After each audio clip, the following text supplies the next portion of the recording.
Good day. This is Ron here, and we're going to talk a bit about how hackers attempt to phish you and what you can do about it.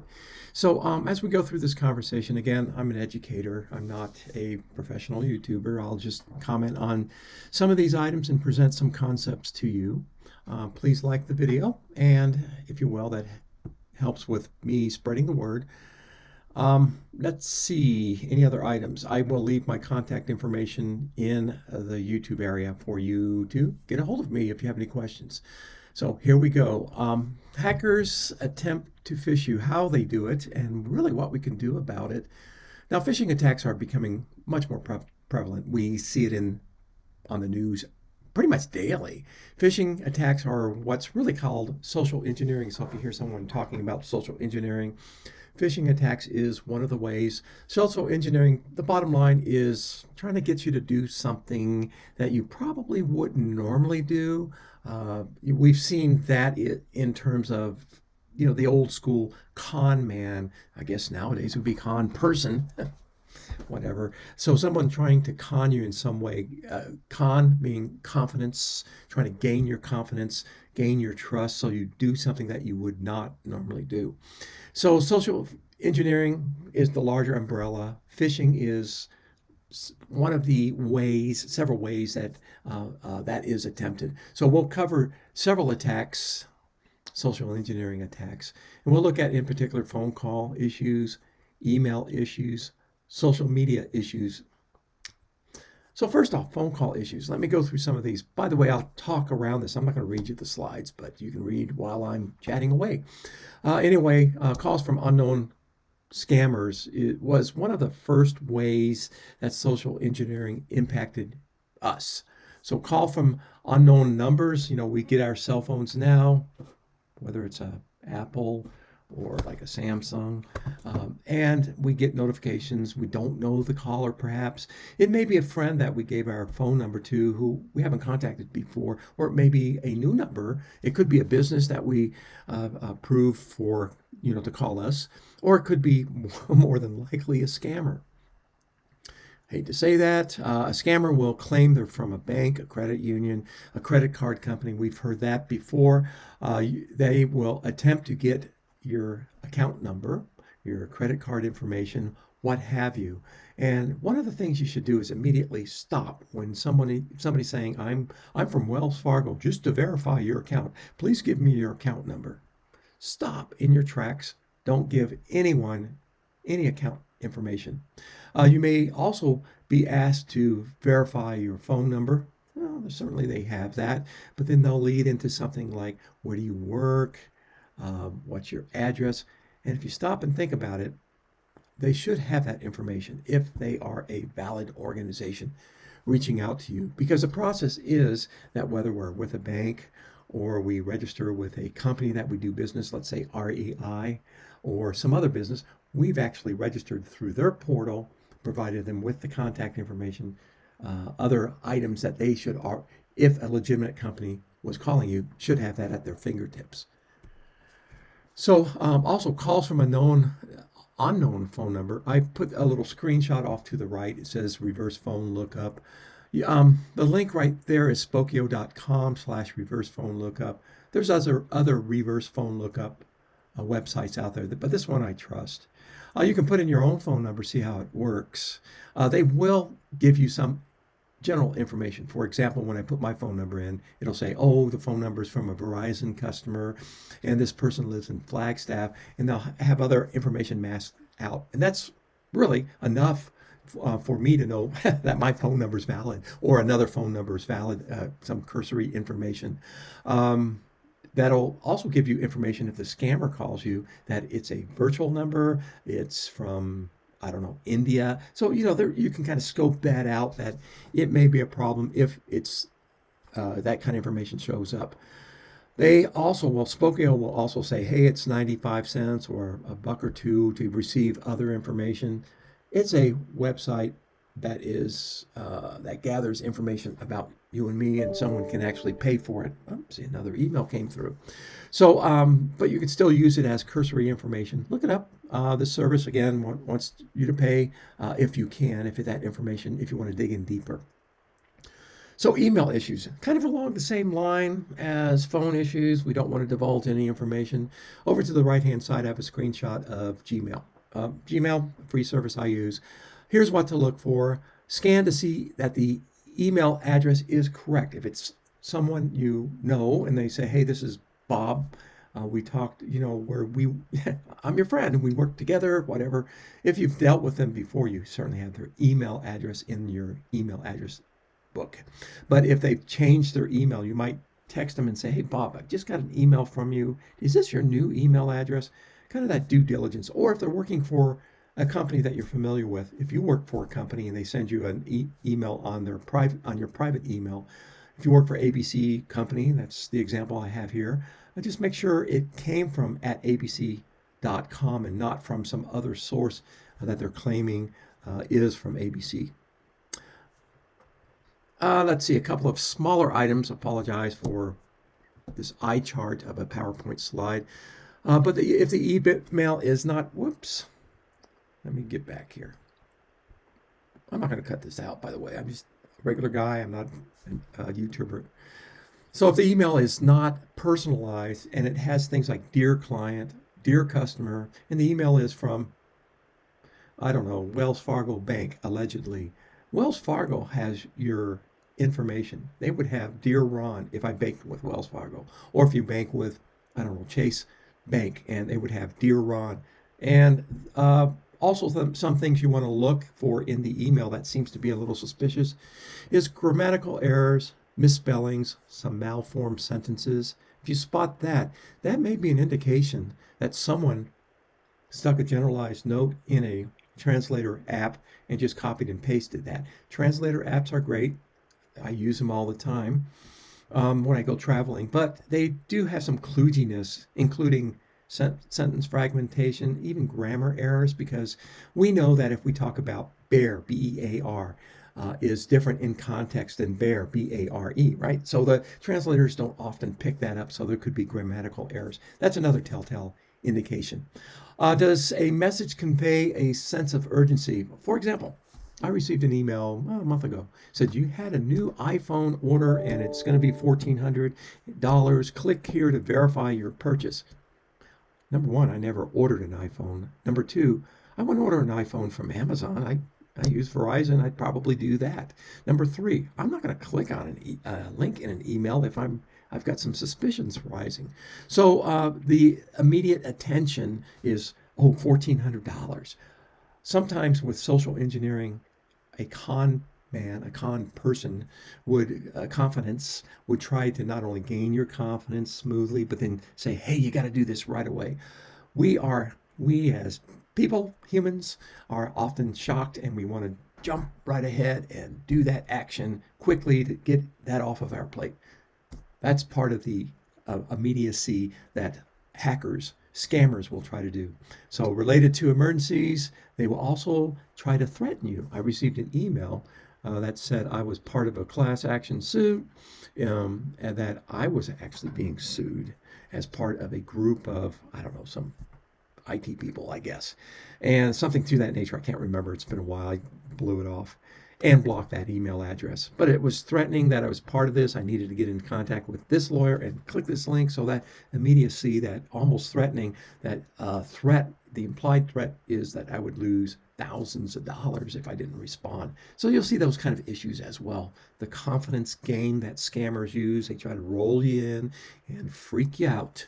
So also, they'll send you documents or attachments and say, download and fill this out. .docx, .doc, .pdf. I do teach a hacking course where I use Kali Linux and we craft, let's say, an attack that would be embedded in a document or a PDF. When someone does download that, it'll launch and call out and pull out some ransomware or launch perhaps some sort of virus on someone's system.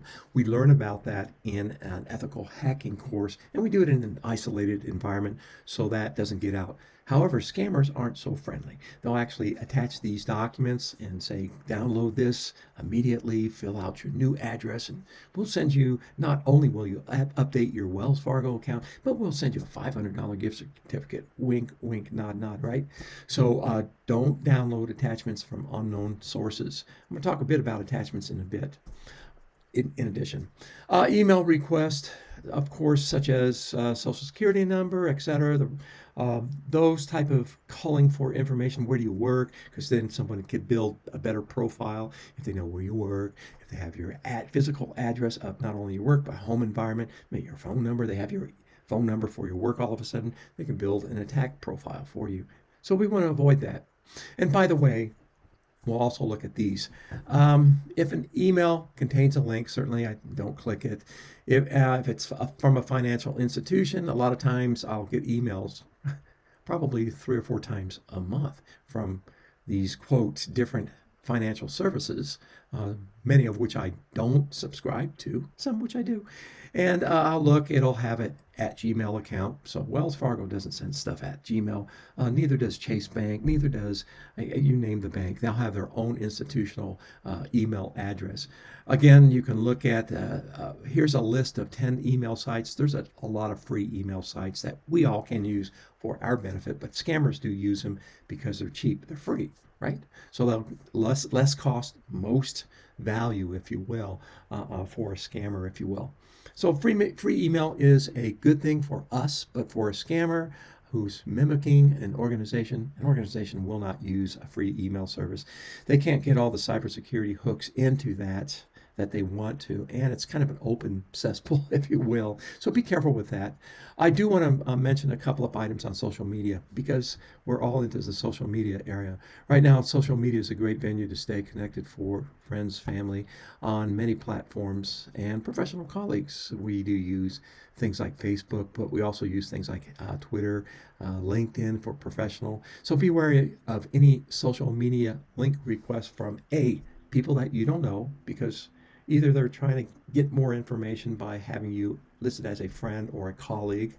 That may be their intention, or they might be trying to market more ebooks and courses to you. I don't know. I don't particularly like loading up the boat on Facebook or LinkedIn, because I get too many offers, as you probably do as well. Or B, people that have one or very few friends that you don't know. That may be part of a bot. A scammer can set up a bot that has very few friends, and they'll say, hey, add me to your list. I'll build up my number of friends, wink, wink, nod, nod. They'll get your information, and they'll call that information. What if you put, hey, I know I've seen this before. Hey, I'm going on vacation for 2 weeks on Facebook. Number one, I think that's a kind of a dumb idea. You don't want to share your whereabouts, but somebody could also, number two, see that you are in Spain for 2 weeks because you're posting photos and videos of your lunch. So you want to be real careful with that. Other social media requests, LinkedIn, from people, I mentioned this, LinkedIn, I don't want people selling me stuff that I don't really care about. Facebook Marketplace, as of late, seems to be kind of a cesspool. The environment is rich with scammers. Initially I thought it was a great thing, but now scammers are doing adverse things. I'll mention one that I've run into on a few times in just a second. And this is kind of how I've been scammed. All is not perfect in my cyber world, so I personally have to keep up with this. I've had years in cybersecurity, and I do things when I'm sleepy, when I'm hungry, and scammers will look for those time periods if a lot of scamming goes on during the weekend hours, or even during the Friday when people are eager to leave. They'll get an email from allegedly HR, update your profile before the paychecks come out. They click on it. It's 4 p.m. They want to get out of there 5 p.m. Next thing you know, they're owned. Over the weekend, you don't have a full complement of staff for an organization or for an individual. You may be busy having fun, going shopping. It may not be as attended. So here's a couple of items. Early on, I clicked on a link. It was about 10 years ago, maybe 12 years ago. My system locked up with ransomware. Fortunately, I had my files backed up. I may have lost a document or two, but I had my backup in place. It was early on in the ransomware year, so the sophistication wasn't as great as now. So it's easy to just reimage, reload, and be up and running. It took me a couple of hours, but nowadays ransomware can be a lot more nefarious, a lot more difficult to get off your system. So do items like always back up your data, keep good security, and we'll talk about that in a bit. Facebook book Marketplace. A scammer for me wanted to pay immediately. There, that immediacy. I want to pay for that item. It was like a rising desk thing I was trying to sell for $75. They're usually about 120 or so. So he was urgent. Ron, I'm going out of town. I want to pay for it now, and I'll pick it up in 2 weeks. I thought, why doesn't he just tell me to put it on hold? So he texts me, basically, he texts me and says, I want to go ahead and pay for it. I'm sending you a code. And on the other side, another message showed up. It was Google. It says, here's your code. And also in the body, it says, do not share this code. So I'm thinking, what does this guy think I'm a buffoon? He's basically attempting to reset my Google account, right? I know some people may have fallen for this. So what the motive is to get me to look at that Google reset, give him the number in the other text message. And at that point, he could lock up and change my account, and I would be locked out of Google. And I keep a lot of stuff. I use Gmail. So I would be kind of hosed. I do back up everything, but still, it would be concerning for me, let me put it that way. So that would be how I've been scammed. Some cautionary notes for you. The bottom line is always, always, always be cautious. There are times in our day that we get tired, we get frustrated, we get a little bit angry. Other times we're real centered. But when we're frustrated, angry, tired, those are the times when we may have a tendency to just say, okay, I'm going to click on this, get this thing done. I'm going to move on. I'm going to go and meet my friend and have a beverage at the bar. So when we're tired and hungry, make sure that's a red flag for you to kind of slow down, take a breath. If you're getting a phone call, getting email, look at it carefully. Also consider some sort of cybersecurity. I put hacking insurance, cybersecurity insurance.